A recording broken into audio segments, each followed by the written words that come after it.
Legislators from 11 Midwestern U.S. states and from Alberta, Saskatchewan, Manitoba, and Ontario gathered in Saskatoon for 4 days of meetings, lunches, and discussions. And keeping a close eye on all that was happening was our political panel. Murray Mandryk is a veteran political columnist, and Jeremy Symes covers provincial politics for the Canadian Press. And they join me now. Good morning. Good morning. Good morning. So, Jeremy, I'll start with you. What was this meeting all about? Yeah, so this year's conference really focused on trade, specifically with the United States President Donald Trump and the tariffs. It's a good chance to, again, put out that message that free trade between Canada and the U.S. is a good thing, as what the Saskatchewan ministers were saying. They also talked about infrastructure, energy security. It's supposed to be this nonpartisan event where these groups of legislators can try and focus on shared political priorities, lay the groundwork to get some things done. So Lori Carr, she's a Saskatchewan party minister. She heads up the meeting and said this year was just another opportunity to get the message out to American lawmakers. Even if it feels like there's a wall with Trump, the tariffs we're going up again, right? And so it's just that other opportunity to get that out there to him, and hopefully that might move the needle. We'll see. Also talked about nuclear energy, though, which was kind of interesting. Premier Scott Moe had a fireside chat with the CEO of Cameco and was talking about his plans to build up a small modular nuclear reactor in the province in the southeast parts that Sask Power is looking at doing. No final decision on whether that's going to go forward yet, but the Sask Party is really, really wanting to do this, it seems. And the NDP was also there talking about nuclear power, which was also interesting because their party historically has been anti-nuclear, but now they're saying, hey, like, this is something we can get on board with. We've talked to folks. They see it as an ideal thing to do. So, yeah, we'll see where it goes, but that was that. All right. And then, Murray, what was your takeaway from the meeting? Oh, a lot of agreement, not really much productive difference.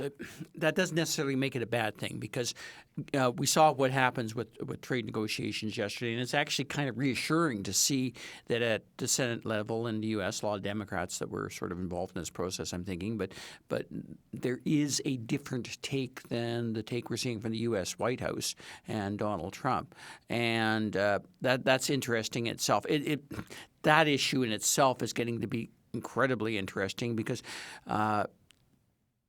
Donald Trump's position is something that is so vehemently opposed. It's great political fodder locally for the NDP opposition who are basically saying that you have to have the elbows up approach and that Scott Moe hasn't. Now, Scott Moe's argument is no, the elbows up approach doesn't work particularly well, nor does anything in terms of Donald Trump and stopping it. But yet somehow, interestingly, he's kind of defending the Mark Carney position that, this isn't so bad. We're only 6% of our trade with the U.S. in Saskatchewan is being affected by this. And the NDP are saying that claim is sort of much, much worse. So it gets into sort of the political debate specific to the conference that you actually asked about, which I'll get into.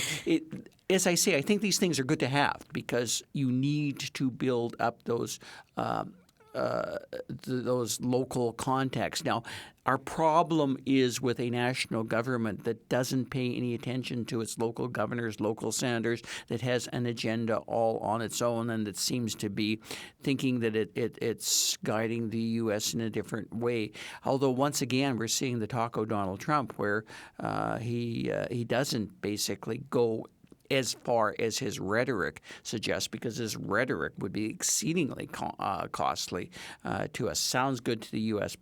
Public, I assume that the Trump administration thinks, but to fully implement it would cost energy costs, we're not talking about the 35% on most things and everything else. So from that standpoint, interestingly, both sides of this debate, the NDP side that you have to get tough and these 35% tariffs are intolerable and we have to strike back, has validity in its argument. But quite frankly, so does Scott Moe's position that, you know what, it's never quite as bad as it seems right now and everything else. It becomes one of those both sides arguments, but in certain ways it actually is, notwithstanding this excessive rhetoric that we hear from certainly the U.S. White House and maybe elsewhere.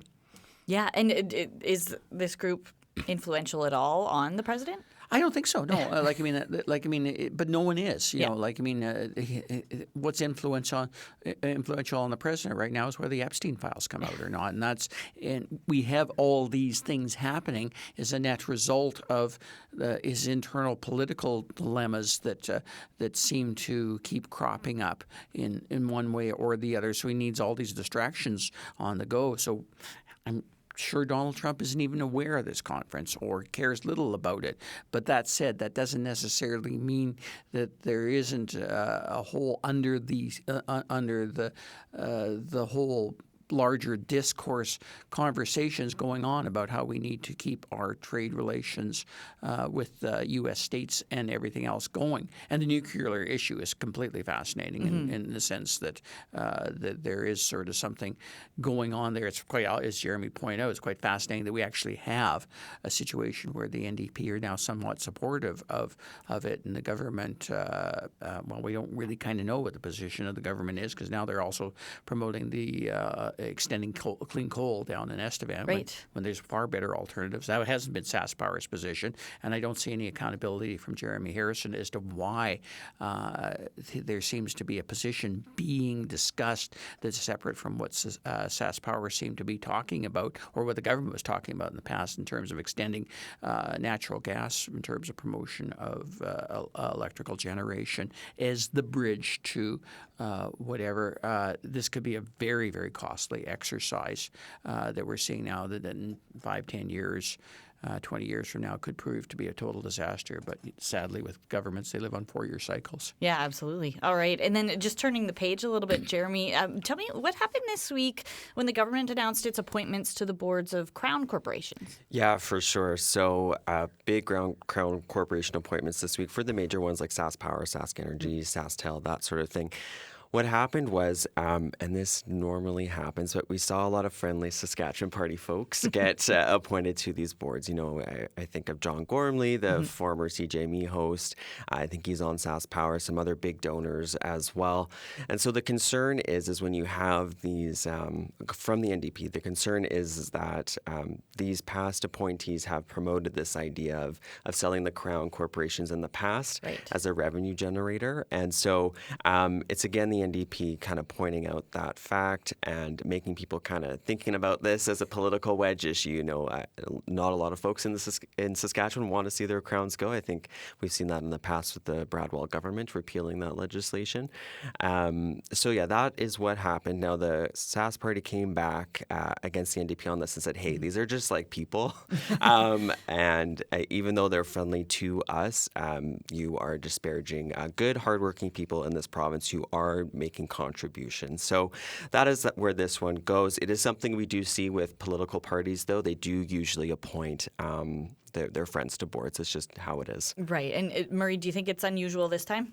Not particularly. Maybe more appropriate if John Gormley was appointed to something controlling natural gas. I don't know. But this is a long-standing thing. I'm going to give you reason to do the old man joke speak that you love. Perfect. Love Thank doing. you. Appreciate it. Because this goes back to the 80s, long before, as long as I've been around, where governments get criticized for appointing friends because they always appoint friends, and they do of any stripe. So there's John Gormley equivalents to NDP appointments in terms of other places. There always has been.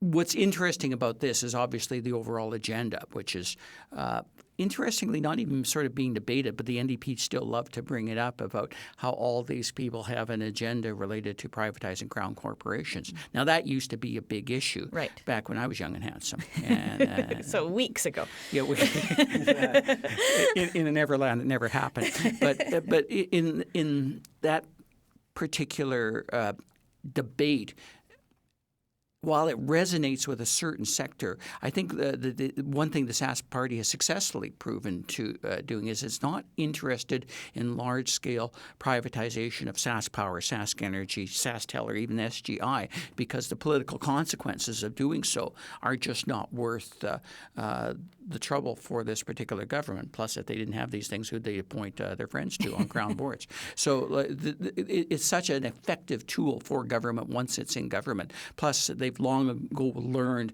that they can't be ideological about it, because the Saskatchewan people realize that there isn't anybody that's going to step in and sell cheap insurance or provide maybe cellular service with a competitive basis in Saskatchewan, or for that matter, provide natural gas and Sask power at all, notwithstanding all the problems that they have. So that debate, I don't think, resonates as much for the NDP as the NDP kind of think it does in terms of that. However, I think there's always fodder for the opposition in saying the government's appointing its friends to government. It certainly is, and John Gormley and any number of examples are just pure examples of that. Yeah. Okay. Thank you so much, Murray and Jeremy. You're very welcome.